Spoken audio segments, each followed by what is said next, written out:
Il est une véritable figure de la mode, l'un des plus grands collectionneurs de tenues vintage, avec plus de 4000 pièces Yves Saint Laurent. Il détient certainement la plus grande collection privée du monde. Aujourd'hui, je reçois Olivier Châtenay.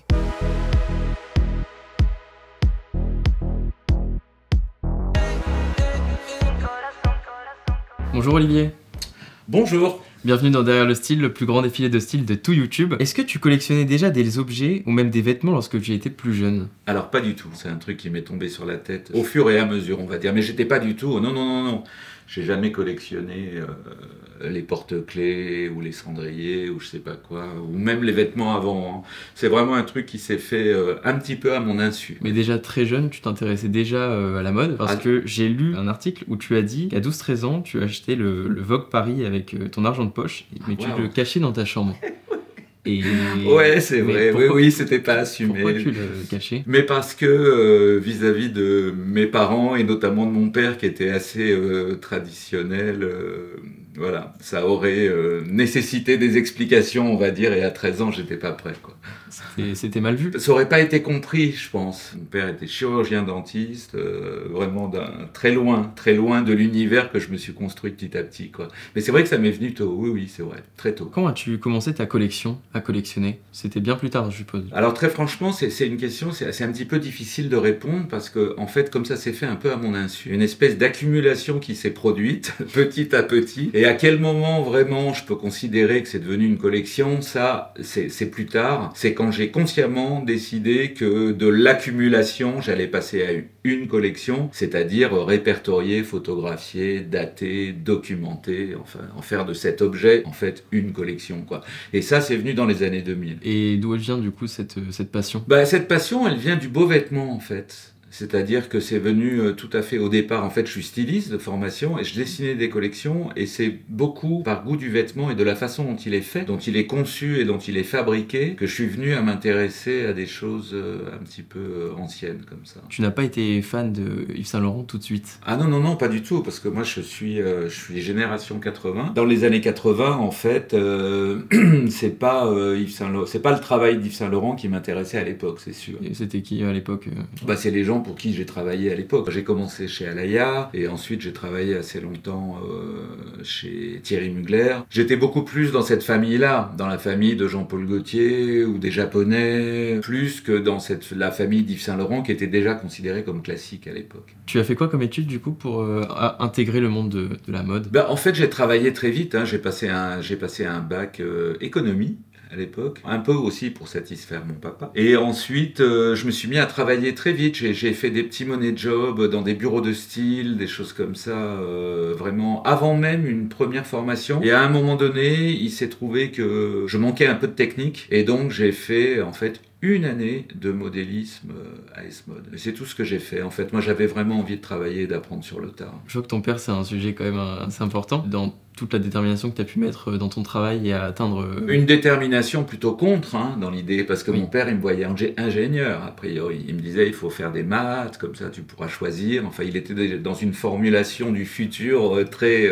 classique, quoi. Et en fait, pas du tout, comme je te l'ai dit tout à l'heure. Moi, je savais très tôt ce que j'avais envie de faire, en fait. J'ai eu cette chance, c'est vraiment un privilège, mais j'ai su sortir de l'enfance, je savais vers quoi j'allais aller, quoi. Tu es le plus grand collectionneur du monde de tenues Yves Saint Laurent, mais comment on fait pour commencer à collectionner des pièces aussi coûteuses? Eh bien d'abord parce qu'elle n'était pas autant à l'époque où j'ai commencé, pas du tout même, il y en avait beaucoup plus en circulation. Et puis j'ai eu aussi l'idée, ça c'est peut-être une idée clé, c'était de m'intéresser à un sujet que les gens ne recherchaient pas à ce moment-là, c'est-à-dire plutôt le prêt-à-porter. Quand j'ai commencé à accumuler des pièces et à en acheter, en fait les collectionneurs, les musées, etc., enfin tous les gens qui pouvaient acheter du vêtement ancien étaient beaucoup plus intéressés par l'idée de la haute couture. En fait. Et c'est vrai que de ce point de vue-là, j'ai été un peu précurseur sur l'idée de collectionner du prêt-à-porter et c'est ce qui m'a laissé un champ finalement très large. C'est ce qui m'a permis de trouver souvent des pièces au départ qui n'étaient pas chères du tout. Hein. Les premiers Saint Laurent, je les ai trouvés chez Guérissol. Aujourd'hui, ça a complètement changé.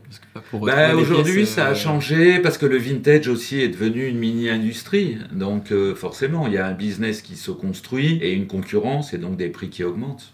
Et tu as complété ta collection Yves Saint Laurent ou il te manque toujours Ah non, mais là, j'ai plus, elle me manque plus du tout, puisqu'en fait, je l'ai cédé. Je n'ai plus, c'est la partie Saint-Laurent, comme d'autres, d'ailleurs. En fait, il y a 3-4 ans, 4-5 ans, je suis arrivé à une espèce de phase de plateau, on va dire, et en fait, j'ai souhaité justement, parce que je suis pas collectionneur spécialement, et qu'en fait, il y a que les gens qui le sont, qui peuvent comprendre, mais c'est quelque chose qui nécessite beaucoup de travail, beaucoup d'investissement, à tout point de vue, d'énergie, etc. Et en fait, j'étais un peu arrivé au bout de tout ça. La seule chose que j'ai voulu conserver dans cette collection avant de la transmettre, c'était l'idée qu'elle reste dans son ensemble. Et donc la question a été de savoir qui allait pouvoir absorber plus de 4000 pièces voilà, d'un seul coup. C'est en 2020 que LVMH a racheté ta collection Kenzo. Oui, c'est-à-dire qu'il y a eu Kenzo et il y a eu aussi une bonne partie de collection pour Chloé. Oui, parce que c'est vrai que tu collectionnais plusieurs marques différentes. Je me suis intéressé en fait à tout ce qui était prêt-à-porter précisément, et prêt-à-porter émergent, toute l'histoire du prêt-à-porter tel qu'il a commencé à se développer à partir des années 60-70 en fait. Et est-ce que tu portais des pièces de ta collection? Ah oui, j'en ai porté beaucoup, ouais. Saint-Laurent, j'en ai porté beaucoup parce que précisément Saint-Laurent, il y a un caractère très, comment dire, intemporel. Et en fait, j'en ai porté beaucoup à une époque, voilà, quand j'étais un peu plus jeune. Cela dit, oui, là c'est du Claude Montana, mais je peux porter un peu de vintage, mais disons que là j'aborde une partie de ma vie qu'on peut considérer comme vintage, donc j'ai pas envie d'en rajouter, quoi. Et quand tu dis tu as cédé ta collection Yves Saint Laurent, tu as cédé presque toute ta collection. Ah, j'ai cédé 100%. 100% de ta collection. Et comment un collectionneur se sent quand on doit se séparer d'un longue aventure. Après, c'est une expérience personnelle. Moi, je souhaitais, je suis pas collectionneur dans l'âme. La plupart des collectionneurs meurent avec leur collection. C'est un truc. Moi, c'était pas du tout mon idée. Personnellement, je me suis senti beaucoup plus léger. Tu as fait des expositions aussi, il me semble. J'ai fait plein de projets avec ces collections. En fait, c'est devenu un outil professionnel. Quand j'ai commencé à moins travailler et à moins faire de collection, en fait, cette collection s'est substituée à mon précédent travail. Et en fait, j'ai fait pas mal d'expositions. J'ai fait des projets éditoriaux assez rigolos, avec Karine Roitfeld par exemple. Enfin, j'ai fait plusieurs trucs vraiment marrants avec du vintage en fait, qui était assez nouveau à l'époque. Tu as travaillé chez Hermès et j'aimerais savoir, tu as créé quelques pièces. Est-ce que tu collectionnais tes propres pièces? Ah non, pas du tout à l'époque. Hélas d'ailleurs. Et en fait, j'en ai retrouvé par la suite. Alors on faisait quand même pas mal de... Moi j'y suis resté 4 ans, donc j'ai fait 8 saisons là-bas, jusqu'à l'arrivée de Martin Margiela. Et en fait, en 8 saisons, en fait, on était tout le temps la tête dans le guidon, et à l'époque on n'a pas gardé, mais j'en ai retrouvé depuis. J'ai retrouvé très récemment un pull tricoté à la main qu'on faisait faire en Écosse. On était tombé, c'est une petite anecdote marrante, on était tombé sur un tout petit livre, un petit livre de travaux de tricot de femmes de marins à Jersey, et en fait on a eu envie de reproduire des modèles tricotés à la main en cachemire, et on les avait fait faire en Écosse. Tu as eu une très grande collection avec plusieurs marques différentes.